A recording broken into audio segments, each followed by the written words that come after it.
Lisir wangi sliramu tumaking sirno ojo tangi kanmu guling awas jok ngetoro aku lagi bang wingo Jin setan kang tak utusi Dadio sambarang Wojo layu sampai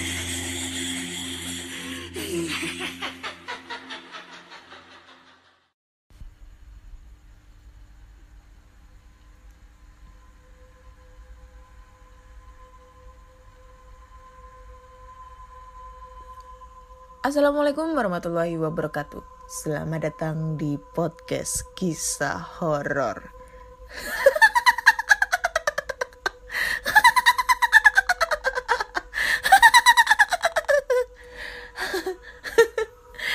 Masih bersama dengan Ana di sini yang akan membacakan cerita horor ataupun email berhantu yang sudah dikirimkan teman-teman melalui podcastkisahhoror@gmail.com ataupun di DM Instagram podcast kisah horor dan DM Instagram Ana Olive.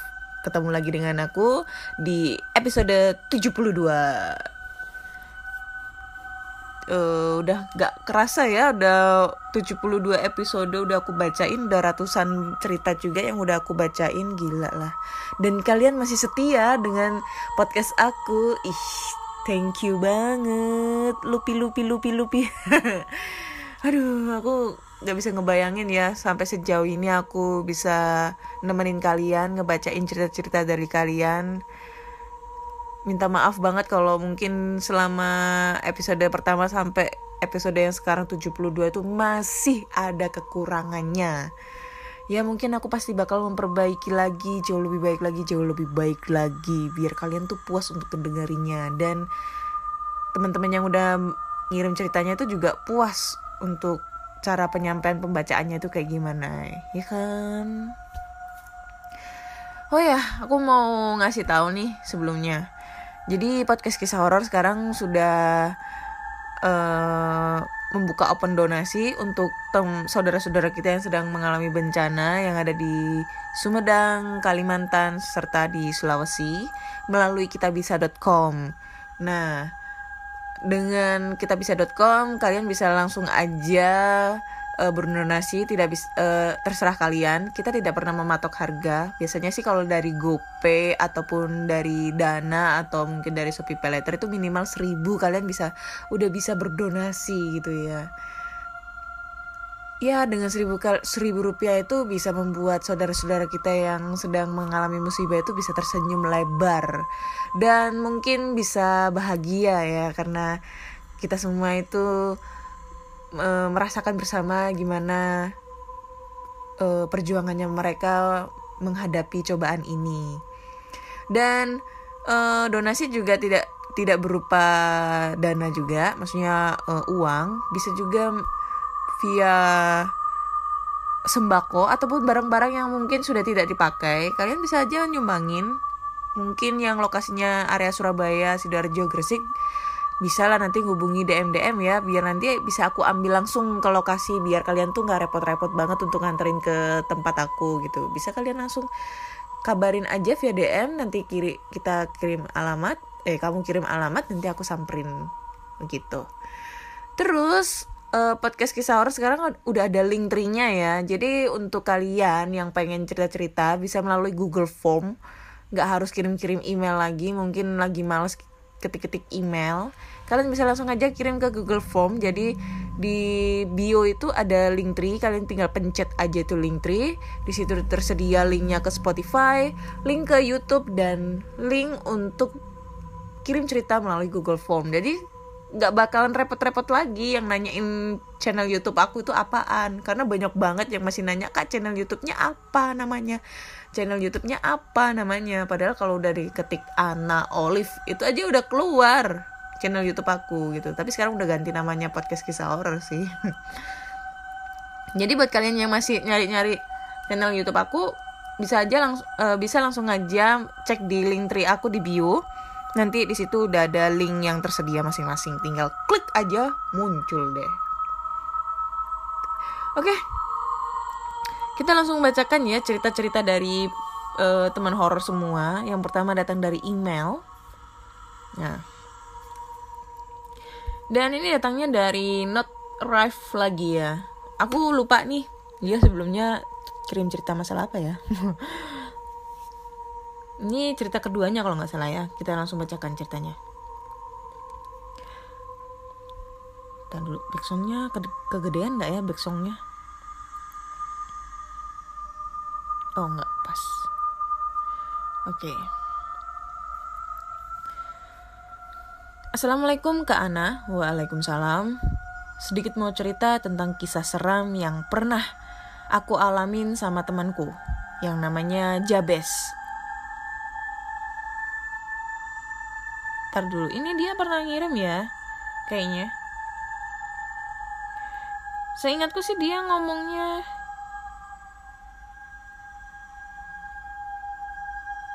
ntar dulu.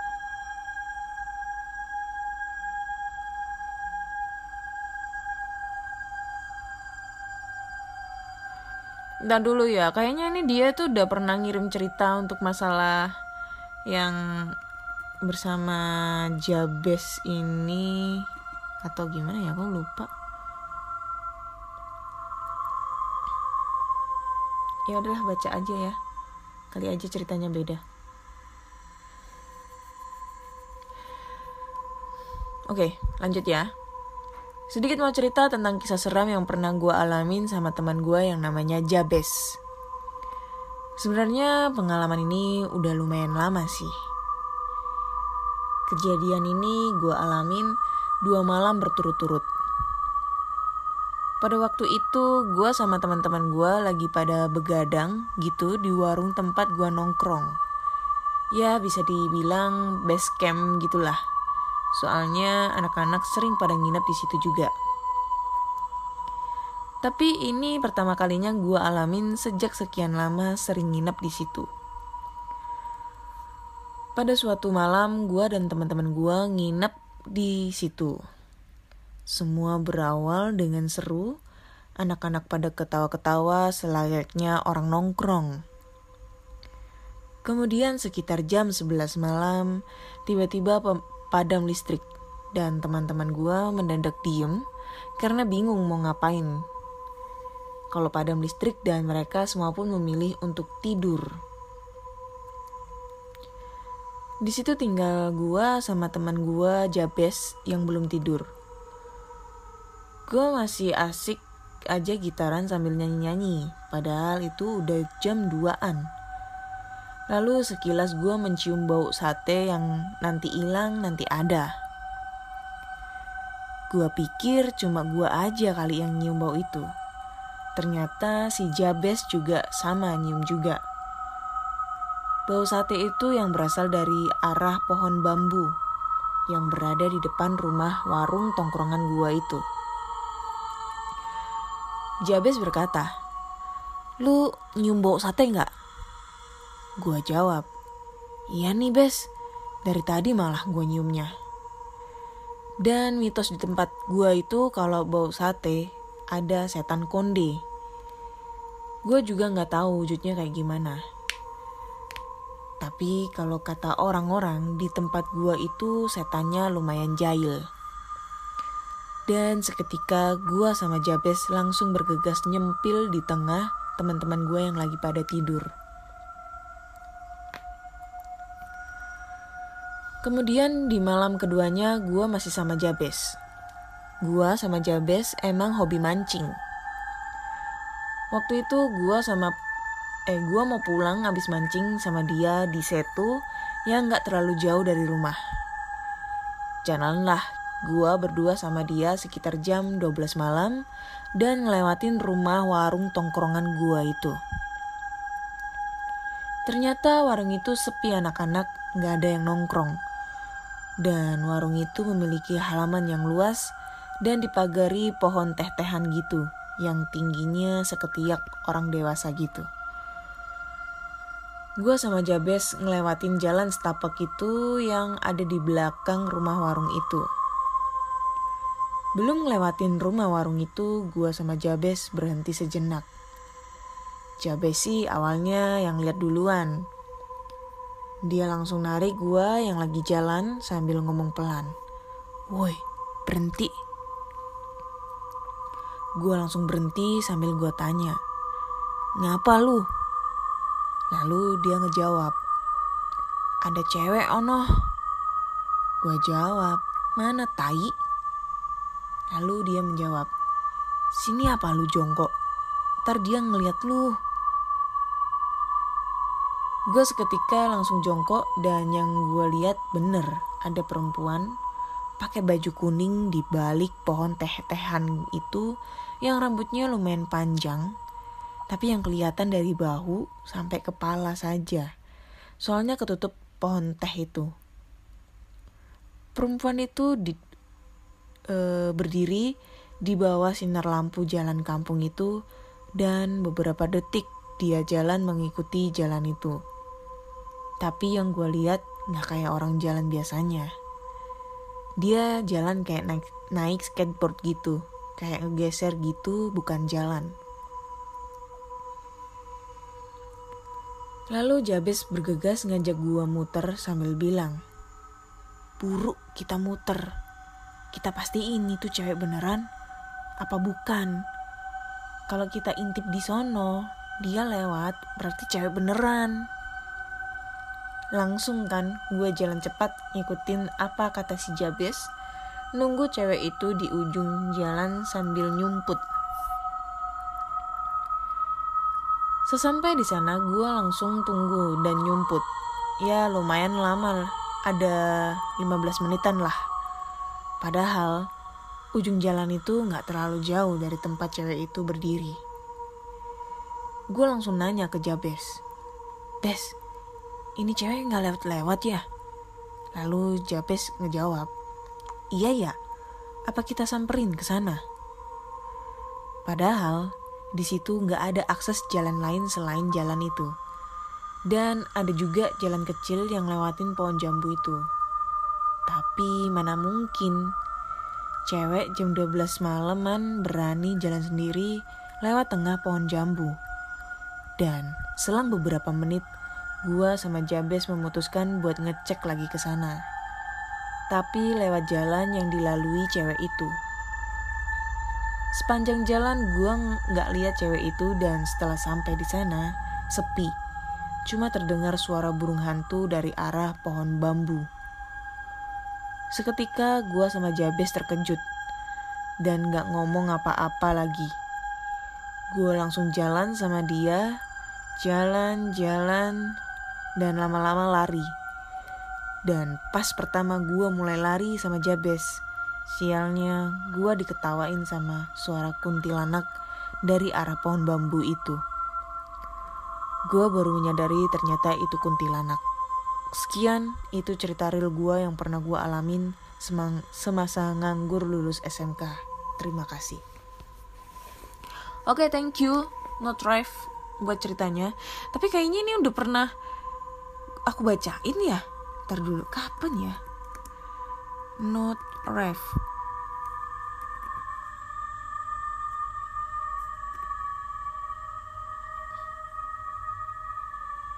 Kok gak ada?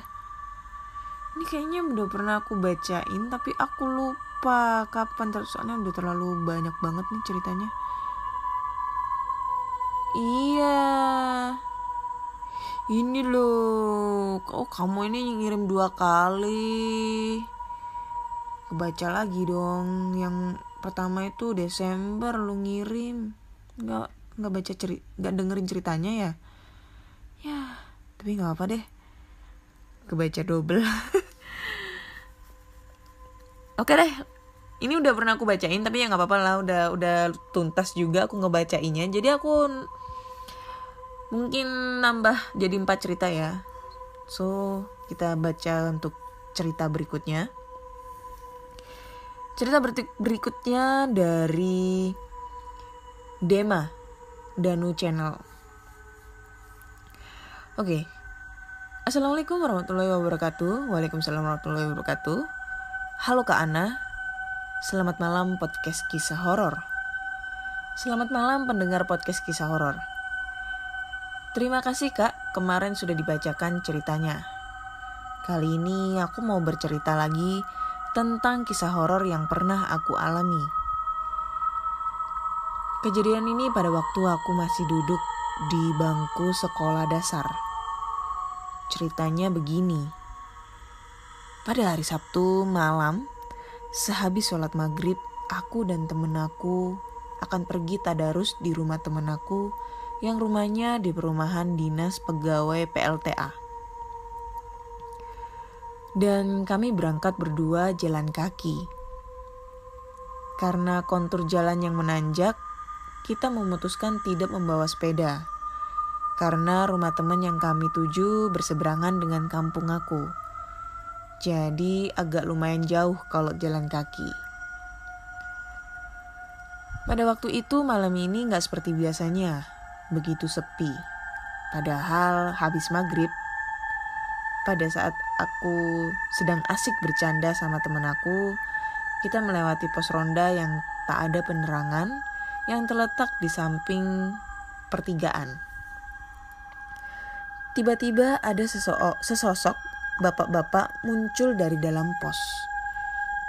Badannya besar, pakaiannya hitam lusuh, tapi anehnya di kepalanya. Tak mempunyai muka, jadi datar saja. Sontak deh, aku dan teman aku lari tunggang langgang. Dan serasa sudah agak jauh dari lokasi tadi. Kami berhenti dulu di jalan yang kanan kirinya ditanami pohon jagung. Dengan nafas yang ngos-ngosan, aku masih kepikiran dengan sosok tadi. Saya takut sosok tadi masih mengikuti. Pada saat kita mulai jalan lagi, gak tahu kenapa, bulu kuduk aku terasa merinding lagi. Bener aja, temen aku melihat sesosok bapak-bapak tadi sedang memegang pundak aku dan kepalanya noleh ke temanku dan masih sama. Tanpa apa ini? Sampai mana tadi? Gagal fokus aku. Oh ini. Dan masih sama tanpa muka datar dan berwarna hitam gelap sambil ngomong. Ngapain buru-buru? Tunggu aku. Anjir. Gak punya muka bisa ngomong. Gimana ceritanya? Dan saya langsung lari lagi sama temen. Sampai-sampai temen aku kencing di celana. Sambil aku menghentikan laju lari aku, menoleh ke belakang sosok itu, tiba-tiba menghilang. Dan sampailah kita di rumah teman aku. Dan kita langsung tiduran di teras depan rumah teman aku. Karena sudah kelelahan hebat. Badan terasa adem panas, denyut jantung berdetak kencang, dan terpaksa kita gak ikut tadarus dulu. Sedangkan di dalam sudah dimulai. Setelah serasa sudah tenang, kita baru nyusul ikut tadarus, dan pulangnya kita diantar bapaknya teman aku. Karena kita gak berani pulang sendiri lagi. Oke, sampai di sini dulu ceritanya. Mungkin di lain hari nanti ada cerita lain lagi yang bakal aku ceritain. Dan maaf kalau ceritanya kurang horor. Terima kasih Kak Ana sudah dibacain. Sukses selalu podcast kisah horor. Selamat malam. Wassalamualaikum warahmatullahi wabarakatuh. Waalaikumsalam warahmatullahi wabarakatuh. Thank you ya Dema. Danu juga sih namanya. Untuk ceritanya ya. Aduh. Muka rata tapi bisa ngomong. Ngapain buru-buru? Tunggu aku. Tunggu. Setan ngomong dari mana coba mulutnya? Kan gak punya muka gitu loh. Aneh. Tapi serem sih ya. Serem, gak bisa ngebayangin. Aduh. Kalau rumah di pedesaan yang sepi, gelap, ya adalah penerangan, tapi penerangannya itu remang-remang gitu. Aduh, serem banget. Ini ngingetin aku di ya itu tadi di yang sebelum-sebelumnya udah pernah aku ceritain ya. Di desa aku di Jogja situ, sebelum gempa Jogja yang tahun 2006 itu, emang itu di sana suasananya gelap. Kalau malam jam 7 tuh udah gelap banget. Dan dulu itu masih belum ada yang namanya WC. Beneran belum ada yang namanya WC. Jadi kalau kita mau pup, mau mandi, mau nyuci baju, itu di kali. Dan perjalanan kita dari rumah ke kali itu bisa 200-300 meter. Tapi jalannya tuh gelap. Jadi kita harus pakai penerangan senter gitu loh. Kebayangkan kalian, kalinya itu gede. Terus habis itu kita jalan ke lokasinya tersebut itu pakai senter, gelapnya kayak gimana. Apalagi kita ngelewatin rumah-rumah tetangga atau ngelewatin kandangnya tetangga yang biasanya itu ada suara bunyi klontangnya loncengnya sapi itu kan. Kalau misalnya kalian punya rumah yang kayak gitu ya, maksudnya punya desa di lokasinya kayak gitu tuh pasti bisa ngebayangin deh seremnya itu kayak gimana. Tapi ya aku waktu itu nggak takut sih ya, biasa aja. 2006 aku udah masuk SMA kelas 1 dan aku udah sering banget sih malam-malam kayak gitu. Kalau misalnya kita mudik ke Jogja itu malam-malam ke kali sendirian. Kadang ya nggak sendirian sih, sama teman gitu kan, sama saudara gitu buat nemenin. Iya, masa iya kita pup sendirian? Terus nanti kalau ada apa-apa di sana kan kita nggak tahu, takut juga kan. Coba deh kalian bayangin. Pokoknya kalau rumahku tuh di Jogja daerah Piungan ya, deket sama rumah sakit Prambanan. Di situ tuh masih sampai sekarang tuh masih ibaratnya masih sepi. Kalau jam 7 tuh udah sepi, melosok banget kalau di tempatku itu. Beda sama yang di kota-kota itu udah penerangannya itu udah terang banget, udah udah modern. Tapi kalau di daerah Piungan, daerah nggak tahu ya kalau sekarang Wonosari itu udah modern apa belum ya, karena di situ udah mulai banyak banget objek wisata, Gunung Kidul itu ya, pantai-pantai dan lain-lain kayak gitu. Keren tapi suasananya di sana. Kalau sore itu adem asri gitu, sambil ngedengerin suara burung-burung gitu di kali. Oke, kita lanjut ke cerita berikutnya.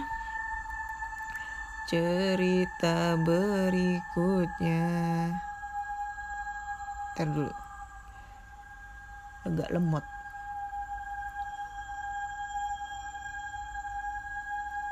Oh, ini udah. Ini. Oke, cerita berikutnya yaitu yang judulnya main petak umpet di kuburan. Aduh, main petak umpet di kuburan lagi. Kurang kerjaan. Halo Kak Ana. Halo juga.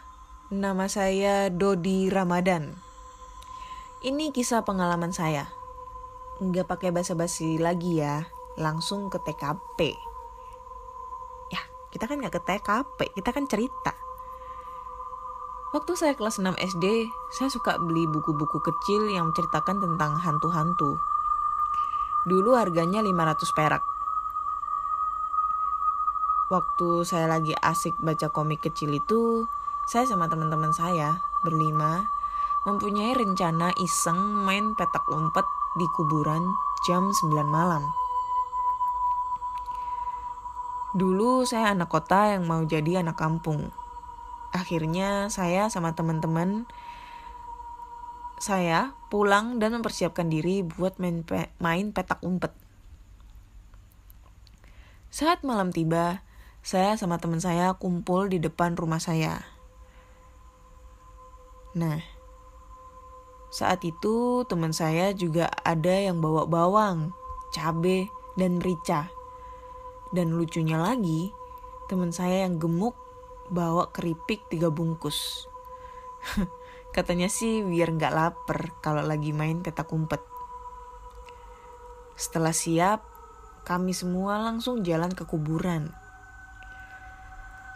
Waktu di tengah jalan ada yang melempari saya dengan batu kecil. Saya langsung celingukan lihat siapa yang lempar. Karena saya nggak lihat siapa yang lempar, saya lanjutin jalan saya yang terhenti. Pas jalan 3 langkah, ada yang lempar saya pakai batu kecil lagi. Langsung aja saya teriak, "Pengecut lu! Cuman lempari pakai batu kecil. Lempar pakai panci kalau berani." Dan bukan sulap, bukan sihir. Bener-bener saya ditimpuk pakai panci. Nyata loh ini, Kak. Spontan saya sama teman-teman saya lari ke arah kuburan. Waktu sampai di kuburan, saya sama teman-teman langsung home pimpa alayum gambreng. Dan hasilnya saya yang jaga. Saya langsung ngitung 1 sampai 50. Anjir, lama banget. 48, 49, 50. Saya balik badan dan saya langsung lari cari teman saya. Waktu saya asik cari teman saya, tiba-tiba terdengar suara semua teman saya. "Melayu!" Artinya lari. Langsung saya lihat teman saya lari keluar kuburan dan ninggalin saya. Waktu saya mau lari, saya lihat di belakang saya ada Mbak Kunti terbang nyamperin saya. Langsung aja dengan sigap saya teriak, "Melayu, nek isok mabor." Artinya lari, kalau bisa terbang. Langsung dah, jurus kaki sejuta keluar. Waktu saya sampai rumah, saya langsung aja ke kamar dan tidur. Keesokan harinya, saya cari teman-teman saya yang kemarin. Teman-teman saya pada kena demam. Tapi anehnya, saya nggak demam. Oke, segitu aja Kak ceritanya. Next, aku bakal cerita lagi cerita yang lebih serem. Thank you Kak Ana udah dibacain. Oke, thank you Dodi ceritanya. Lagian lo ngapain juga malam-malam jam 9 gitu main petak umpet di kuburan gitu ya. Dolenan delik-delikan nenggone kuburan. Kurang kerjaan gitu ya jam 9. Kalau zamanku dulu jam 9 juga udah dicariin. Kalau kelas 6 SD udah digebukin kalau gak pulang-pulang. Lu pada main jam 9 di kuburan. Terus ngitungnya 1 sampai 50. Anjir lah kelamaan itu 1 sampai 50. 1 sampai 10 aja juga udah cukup. 50 juga yang ada lu ditinggal pulang. Anjir. Dan akhirnya kamu kena tulah. Kena kuntilanak anjir ada. Mungkin ada yang mau praktekin gitu kayak si Dodi. Mau petak umpet di kuburan jam 9 malam gitu. Atau mungkin main head and shake gitu kan. Petak umpet clip and club yang tepuk tangan itu nyari petak umpet terus nyarinya itu pakai tepukan tangan gitu. Wih, serem itu mah kalau ngeliat bule-bule yang main itu, aduh. Tapi seru deh kayaknya kalau dibikin challenge 3 AM itu. Pengen sih. Tapi bingung nyari waktunya dan lokasinya. Karena jujur aja sih aku tuh kalau explore itu paling males di makam. Apapun itu, mau explore, mau bikin challenge itu males banget di makam. Ya menghormati aja sih, menghormati saudara-saudara kita atau orang-orang yang sudah meninggalkan kita duluan di sana. Kan ibaratnya itu kan rumah masa depan kita gitu loh. Jadi kayak nggak etis aja kalau kita mainnya itu di sana. Gitu. Tapi ya bisa ditiru sih nih, kita main petak umpet di tempat angker kali ya, paling enak itu. Tapi ya minimal 2-3 orang lah, keren itu. Oke, bakal aku cari waktu ya kapan ya. Gak sabaran nunggu PSBB berakhir. pandemi ini berakhir. Kalau nunggu pandemi ini berakhir mah nggak tahu kapan berakhirnya anjir. Kalau nunggu PSBB berakhir mah tanggal 28 kayaknya udah selesai itu PSBB ya. Oke, next cerita terakhir. Jadi ini judulnya adalah Makhluk Menyeramkan Itu Menerorku. Halo Kak Ana, halo podcast kisah horor. Namaku Chin kali ya. C-Y-N-T, Chin. Aku mau sedikit berbagi salah satu kisah horor tentang makhluk menyeramkan yang dialami oleh kedua orang tuaku. Kejadian ini dialami oleh kedua orang tuaku ketika mereka baru menikah. Kala itu mama papaku bersama nenek dan ketiga adik perempuan papa yaitu Tante Lili, Tante Mega, Tante Lani, dan Om Freddy. Suami dari Tante Lili berencana untuk libur keliling Pulau Jawa menggunakan mobil. Dalam perjalanan menuju Bromo, mereka memutuskan untuk singgah sejenak di daerah Tawangmangu. Di sana mereka mendapat tempat untuk istirahat di rumah adik Om Freddy. Rumah itu memiliki paviliun di bagian samping rumah utama dan mereka menempati paviliun tersebut. Saat malam menjelang, mereka berkumpul bersama untuk mengobrol dan bercanda gurau. Papaku yang memiliki sifat jahil mengajak Om Freddy untuk berlomba. Siapa yang paling banyak buang gas? Maaf, kentut. Semua tertawa terbahak-bahak dan tingkah konyol Papa dan Om Freddy. Setelah mereka puas mengobrol dan bercanda gurau, akhirnya mereka memutuskan untuk pergi tidur. Mereka tidur bersama di ruang depan agar dapat saling membangunkan saat esok pagi menjelang. Ketika tengah malam menjelang, mamaku yang sedang tertidur pulas mendengar suara-suara yang mengganggu seperti makhluk menyeramkan. Mulai dari suara langkah alas kaki, entah itu sepatu atau sandal yang diseret-seret, dentingan gelas beling yang beradu-adu, dan suara berisik tidak jelas dari arah dapur. Anjir, serem ini mah. Mama yang merasa terganggu kemudian beranjak dari tempat tidurnya, melihat ke arah sekeliling, mencari dengan seksama sumber keributan sebenarnya. Tiba-tiba Mama mendapati Tante Mega seperti sedang meracau tidak jelas dalam tidurnya, seperti makhluk menyeramkan. Akhirnya semua terbangun karena Tante Mega meracau semakin keras dan mengeluarkan suara seperti seekor monyet yang sedang mengamuk. Meracau itu apa sih? Kayak ngigau gitu ya? Sleep paralysis atau gimana sih? Gak tahu. Semua begitu terkejut dan panik ketika tiba-tiba saja tubuh Tante Mega mulai terangkat dan melayang-layang kecil di atas tempat tidur. Papa dan Om Freddy berusaha menarik tubuh Tante Mega, namun tubuhnya begitu berat. Untung saja setelah melayang-layang beberapa menit yang terasa begitu lama dan menegangkan, akhirnya tubuh Tante Mega dapat ditarik dan berhenti melayang-layang. Setelah keadaan mulai tenang, nenek pun memberikan minum untuk Tante Mega. Mama memencet-mencet jempol kaki Tante Mega. Tante Lili dan Tante Lani berusaha menenangkan Tante Mega. Kemudian mereka semua membacakan doa. Setelah itu mereka semua memutuskan untuk membangunkan pemilik rumah sebelum kejadian yang tidak diinginkan terjadi lagi. Akhirnya pemilik rumah mengizinkan mereka semua untuk tidur di rumahnya tanpa menjelaskan hal yang pasti ada apa dengan pavilion tersebut.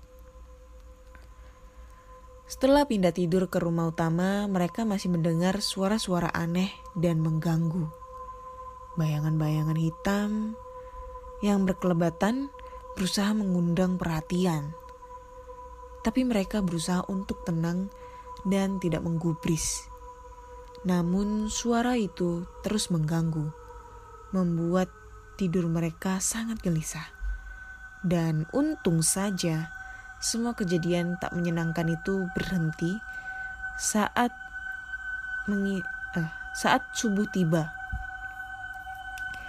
Mama pun segera mengajak yang lain untuk segera pergi dan beranjak dari rumah itu.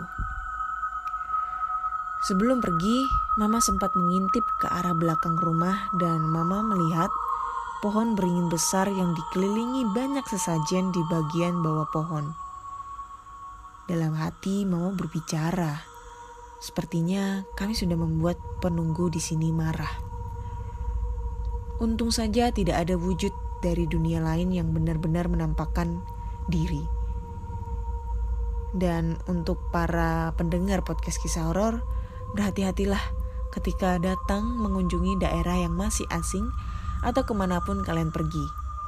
Jagalah sikap kalian karena kalian tidak akan pernah tahu hal apa yang akan terjadi bila ada penunggu yang tidak suka dengan sikap kalian. Oke, thank you Chin. Oke Chin buat ceritanya ya. Tapi emang sih ya kalau di Bromo itu masih kebanyakan besar itu suku Tengger ya, bukan suku Tengger namanya, tapi itu suku Tengger. Dan kebanyakan itu mayoritas di sana itu agama Hindu ya, agama Hindu. Jadi ini apa namanya? Lebih ke semua benda-benda yang ada di sana itu kan kebanyakan itu kan kalau orang yang beragama Hindu itu lebih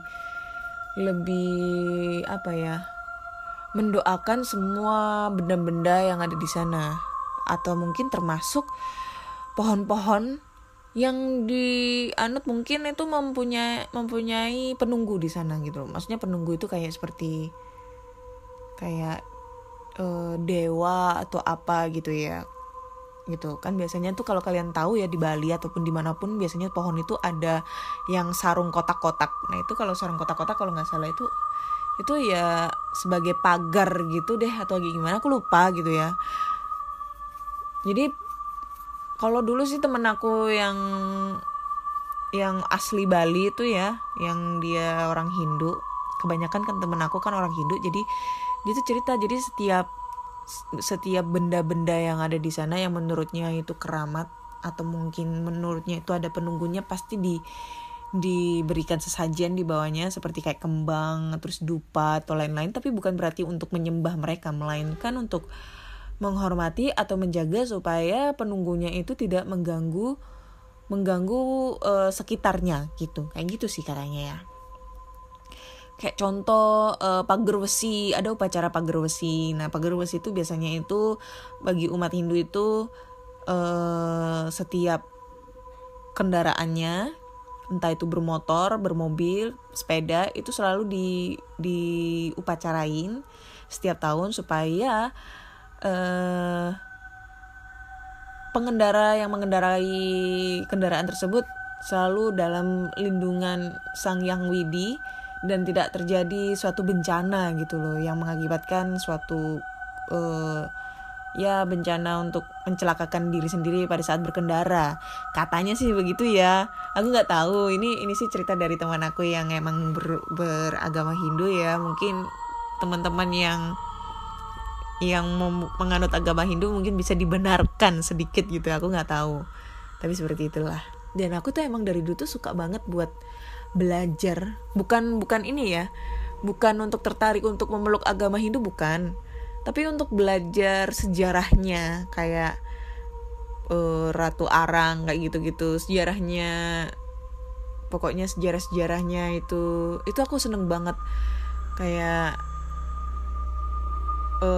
datang-datang ke benda apa ya, datang ke museum prasejarah gitu tuh seneng banget, kayak candi-candi itu seneng banget mempelajarinya. Terus habis itu apa ya, kayak cerita-cerita rakyat kayak Roro Jonggrang atau itu seneng banget gitu loh. Dari kecil aku tuh seneng banget kayak gitu. Jadi apa ya, ada sisi karismatiknya itu loh dari cerita-cerita zaman Hindu gitu kan. Ya itu deh. Gak tahu, pokoknya seneng banget gitu kalau ngelihat adat istiadatnya orang Bali itu kayak gimana tuh seneng, kayak adem gitu loh. Kayak mereka itu umat beragama Hindu tapi sosialisasi untuk sesama agama lain ya, umat agama lain itu kuat banget gitu loh, tidak membeda-bedakan. Itu yang aku suka dari orang sana. Oke, thank you buat semuanya yang udah ngedengerin podcast kisah horor ke episode 72. Udah 4 cerita yang aku bacain, walaupun satu cerita di awal itu mungkin bonus ya, karena udah pernah aku bacain di bulan Desember. Aku lupa episode berapa. So, bagi kalian semua yang mempunyai cerita horor, entah itu pengalaman dari teman, kakak, adik, pacar, kakek, nenek, ayah, ibu, saudara, tetangga, ataupun selingkuhan, kalian bisa langsung aja kirim cerita kalian ke podcastkisahhoror@gmail.com ataupun di DM Instagram Podcast Kisah Horor dan DM Instagram Ana Olive. Dan podcast Kisah Horor bisa langsung didengarkan di Spotify, Google Podcast, Apple Podcast, ataupun di Anchor. Dukung selalu podcast Kisah Horor agar podcast Kisah Horor selalu masuk di top chart terlaris ya, karena sekarang turun nih peringkatnya gitu ya. Siapa tahu bisa dikontrak langsung sama Spotify. Cita-cita banget gitu loh, bisa dikontrak langsung sama Spotify. Terus buat teman-teman yang ingin kirim cerita, kalian bisa langsung aja sih, selain di email, kalian bisa langsung aja ngisi di Google Form. Jadi caranya kalian klik aja Linktree yang ada di bio-nya Podcast Kisah Horor, Instagram Podcast Kisah Horor. Tinggal klik aja, langsung nanti masuk di kirim cerita. Nah, itu nanti masuk di Google Form. Nanti kalian bisa langsung isi data kalian seperti alamat email, nama, usia, asal, gender, dan ceritanya. Jangan lupa dikasih judul ya, agar aku bisa tahu nih judulnya apa gitu.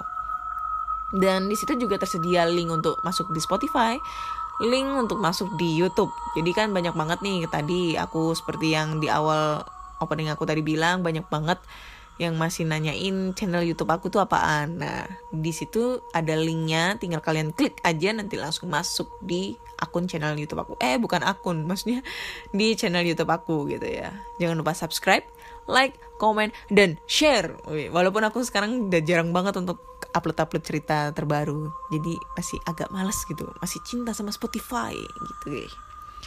Oke, terima kasih udah dengerin podcast Kisah Horor. Nantikan cerita-cerita horor di episode berikutnya, episode 73. Dan bye.